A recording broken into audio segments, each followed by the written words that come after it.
In this video, we're going to be talking about an article I found on Golf WRX about the differences and whether or not it pays to be a long hitter on the PGA Tour. Let's go butts around. Hit the ball!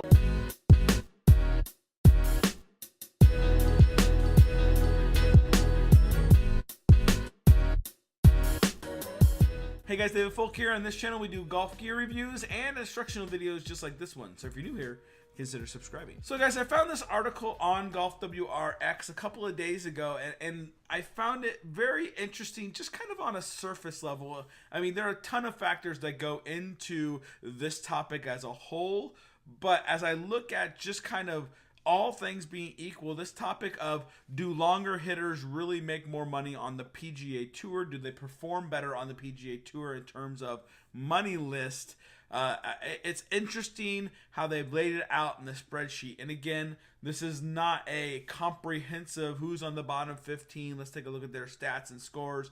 Who's on the top 15 looking at. It's basically longest hitters or shortest hitters and comparing how they perform on the money list and how they do. So let's take a look here at the top 15. Here's going to be a chart you can take a look at. Average earnings per year for all 15 of the longest hitters is going to be 52 million, and the average earnings per player per year is going to be $3.5 million for the longest. Number which maintain their PGA Tour card for following year, it's going to be 89% of them. 3-year total earnings is going to be $157,582,450. That's going to be all 15, how much they earned for 3 years.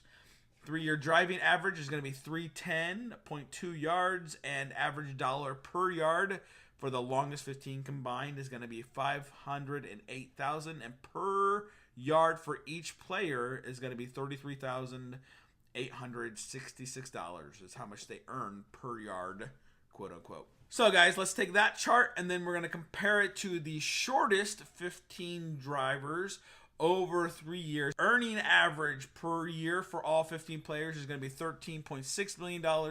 Earning average per year per player is going to be $910,000.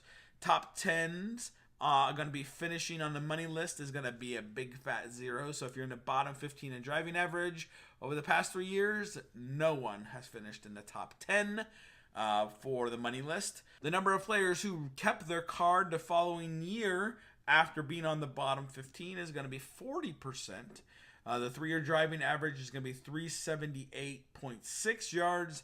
Average earnings per yard is going to be 147,508.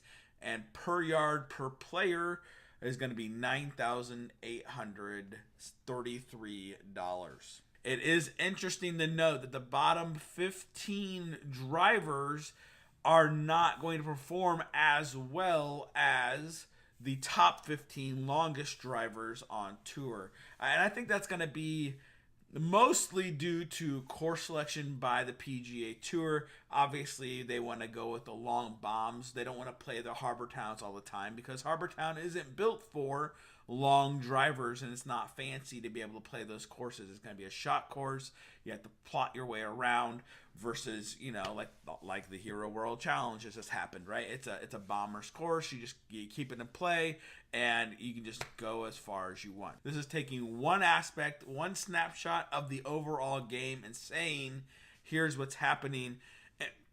But considering that, it's a little intriguing that you look at 310 versus 378. I mean, that's 30 yards difference. And of course, we all know if you're 30 yards further out than the next guy, you're not going to hit as many greens. You're not going to be able to make as many birdies. You're not going to make as much money because you're not making as many birdies. You know, Dustin Johnson hitting a wedge in and you're hitting a 5 or 6 iron in. It is one of those that makes it very difficult to compete out there if you're that short. So I see kind of where they're going with this and trying to make conclusions, but I feel like there's just so much data that's not included in this. It's just one little snapshot. Let me know, guys, what you think in the comments below. Here's what they concluded based on this information. They said, number one, the players who are at the bottom of the list for driving distance have a distinct motivator for getting all areas covered in their coaching profiles, which includes fitness. Money tends to speak loudly, and in this case, we believe the trend on tour is showing this. Basically saying, we need to improve all facets of our game since we're not going to be the longest out there. We need to make sure that we're finding the fairway more often. Our endurance, physically, emotionally, mentally is there, so that if we hit a bad shot or we're getting tired, we can still be able to focus on the next shot and execute that shot. Number 2, they said, peak physical conditioning for these golfers is part of the pie that yields these staggering numbers with respect to earnings. Ignoring that piece of the pie is a very big gamble to the bottom line of the players. It is our opinion that the reason you see less of a buffet line being utilized and more of a whole foods consumption is that health and wellness matter to these players. Proof is in the numbers, and at least 3 to 5 years numbers are speaking very loudly. I get what they're saying in terms of peak physical performance, making sure you're running on all cylinders, but there are some people who just are naturally built to have faster ball swings than others, and they seem to be omitting a bunch of facets, which again, they can't cover all of this in this short little article here on Golf WRX. So I'm not sure how they can conclude physicalness and making sure you eat well.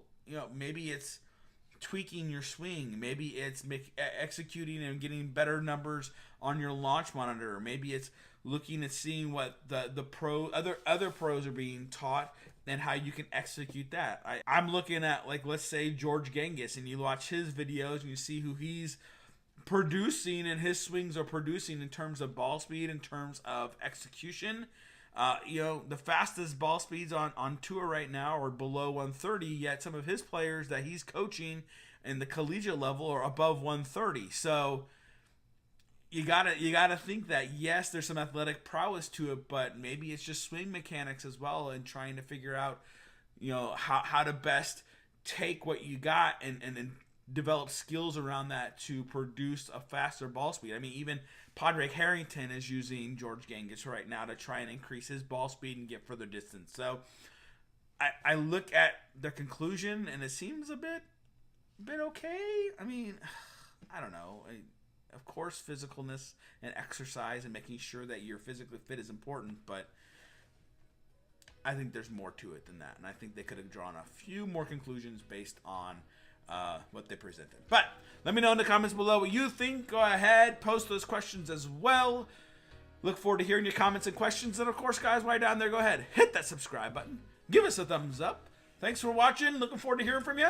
And we'll chat with you next time.